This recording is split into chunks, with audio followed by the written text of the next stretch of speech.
ചലച്ചിത്ര മേഖലയിലെ പരമോന്നത ബഹുമതിയായ ദാദാസാഹേബ് ഫാൽക്കെ പുരസ്കാരം ഇന്ന് മോഹൻലാലിന് സമ്മാനിക്കും. രാഷ്ട്രപതി ദ്രൗപദി മുർമു പുരസ്കാരം നൽകും. 71ാമത് ദേശീയ ചലച്ചിത്ര പുരസ്കാരങ്ങളും ഇന്ന് വിതരണം ചെയ്യും. മലയാള സിനിമയ്ക്ക് 5 പുരസ്കാരങ്ങളാണുള്ളത്.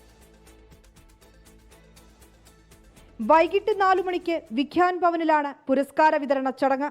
2023 ദാദാസാഹേബ് ഫാൽക്കെ പുരസ്കാരം രാഷ്ട്രപതി ദ്രൗപദി മുർമുവിൽ നിന്ന് മോഹൻലാൽ ഏറ്റുവാങ്ങും. പുരസ്കാരം ഏറ്റുവാങ്ങാനായി ഭാര്യ സുചിത്രയ്ക്കൊപ്പം മോഹൻലാൽ ഡൽഹിയിലെത്തി. 71ാമത് ദേശീയ ചലച്ചിത്ര പുരസ്കാരങ്ങളും രാഷ്ട്രപതി വിതരണം ചെയ്യും. മികച്ച സഹനടനുള്ള പുരസ്കാരം വിജയരാഘവനും സഹനടിക്കുള്ള പുരസ്കാരം ഉർവശിയും രാഷ്ട്രപതിയിൽ നിന്ന് ഏറ്റുവാങ്ങും. മികച്ച മലയാള ചിത്രത്തിനുള്ള പുരസ്കാരം ഉള്ളൊഴുക്കിനാണ്.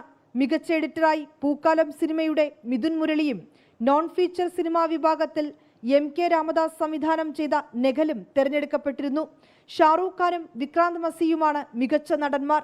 മികച്ച നടിക്കുള്ള പുരസ്കാരം റാണി മുഖർജിക്കാണ്.